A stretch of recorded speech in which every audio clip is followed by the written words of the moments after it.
live in high definition. You're watching Game Night.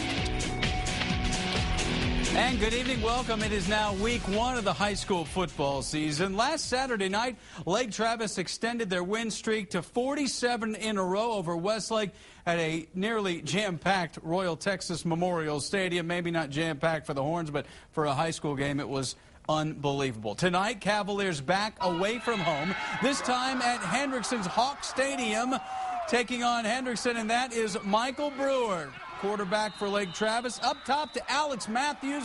He gets the start for the injured Connor Floyd, 7-0 Cavaliers. And then Stephen Pyle with the field goal to make it 10-3. Hawks, though, were hanging around. Check out the play just before the half. Brewer, nimble, avoids the sack, touchdown pass. This has been a good one. Lake Travis leading this one in the fourth.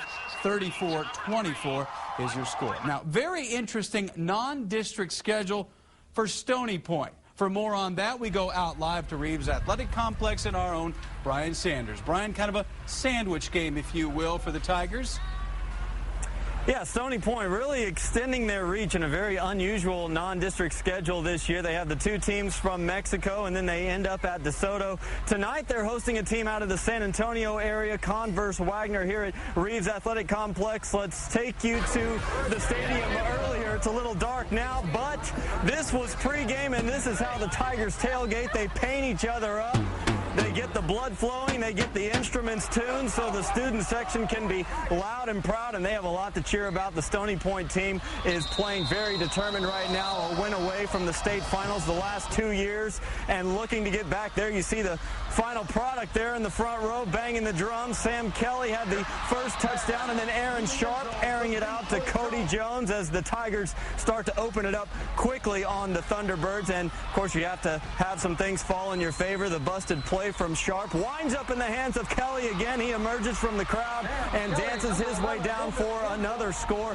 Stony Point rolls 56-14. They've now won their two games by a combined 77 points. All right, just around the corner at Gupton Stadium, Vista Ridge marching on to their new home field for the first time. Rangers hosting Harker Heights. Look like an inter-squad game. They both sport the red and black, but the Rangers strike first.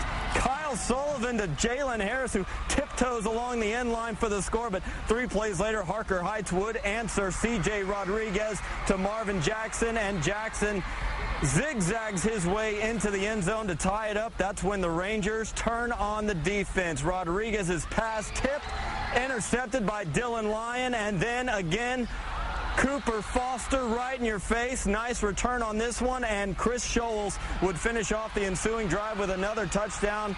It's 31-21. Vista Ridge now in the fourth quarter. Should they hang on, they will have doubled their win total from 2009 and improve to 2-0 on the season. Of course, back here at Reeves Athletic Complex, Stony Point will host Monterey Tech out of Mexico next Thursday. That's the KBVO big game of the week. Roger? Yeah, thanks a lot, Brian. We're looking forward to that one to see the Tigers. All right, let's go to House Park. Very interesting matchup. Austin High facing future UT quarterback David Ash and the Belton Tigers. And you talk about a shootout. Ash, 6'4", one of the top quarterbacks in the country. Meantime, Austin High trying to bounce back from their opening night loss. Jordan Jacquez up top to Linus Boley. He scores an easy touchdown. Here come the Maroons, but then Ash, you see, big frame back in the pocket, lofts it up there to Adrian Henderson, and they're back on the board. Now watch this play. Not going to find many better catches. Caleb Jones, just a junior,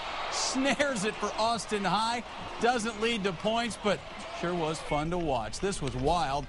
Ash and Belton score on every possession in the first half. Right now, they're just in the fourth quarter, and Belton leads 49-42. Speaking of future Longhorns, let's go down to the San Antonio area. Round Rock trying to get on the board. They were shut out in their opener as the Dragons take on Cibolo Steele. And when you talk Steele, you talk Malcolm Brown. He's really not that fast, but he is pretty fast. Malcolm Brown knifing through the Dragon defense. Dragons put up a fight late, but it's 24-14. Steele is your winner over Round Rock. Well, our KXAN.com game of the week, that's where the voters pick, and they pick for our Layla Rahimi. She goes out to Vandegrift High School, and what a start to varsity football for the Vipers, Layla. Yeah, that's right, Roger. And what a start for voter turnout here at Vandegrift, because in a KXAN.com Game of the Week first, in its second week ever as a varsity program, Vandegrift High School is the Game of the Week. We'll let them tell you the rest of the story. We're the Vandegrift Flyers, and you're watching the Game of the Week. Go Vipers! The Vandegrift High School doing the honors tonight as we get it started. Nice crowd here as well. First quarter, Ducks lead 7-0, but your Ron Shears, with a burst through the line, bounces outside and goes to the end zone. 26-yard touchdown run for the Vipers. That would tie it at 7. Second quarter, Taylor takes a 14-7 lead, but the Vipers would answer. Shears again, and this looks bad, but he switches directions and then takes off. 69-yard touchdown run. That would tie the game at 14, and on the celebration, his team has to wait and catch up with him. That's how fast he went. Taylor scores one more time before the half, and this one is nice. Lorenzo Sanford finds the gap and runs 61 yards for 6. Taylor would lead 21-14 at the half. This game was tied at 28 until a minute and 15 seconds left, and then that's when Taylor kicked a go-ahead field goal. They win it tonight, 31-28.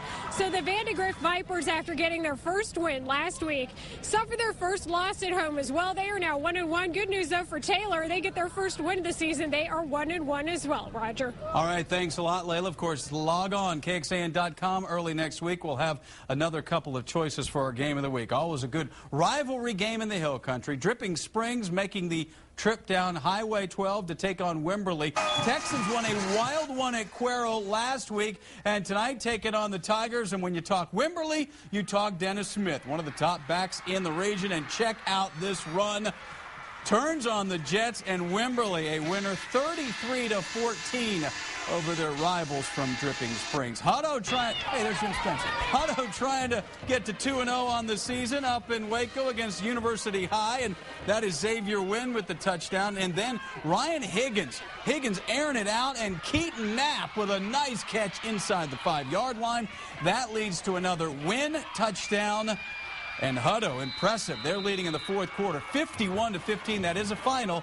So the Hippos improved to 2-0 on the season. Well, out in Abilene could be a real heartbreaker for Westlake. Cooper scored just moments ago with 20 seconds to go in the game to take a 35-31 lead over Westlake. Chaparral's trying to avoid an 0-2 start after losing that opener to Lake Travis. Well, the Longhorns will try to get off to a good start as they play in Houston tomorrow. Might be a bit of a different look when the Horns have the footballs. Stick around.